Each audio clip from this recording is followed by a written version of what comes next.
Essa daqui eu trouxe lá do Ferro Velho.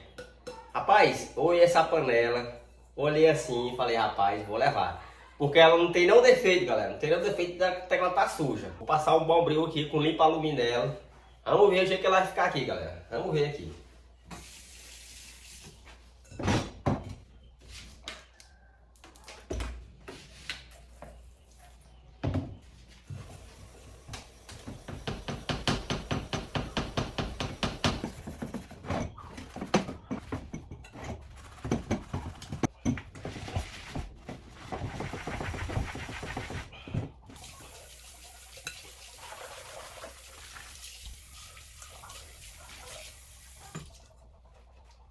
Olha aí, galera, como foi que ficou a bichinha aí, ó. O moço ficou, foi só um luxo aí, ó.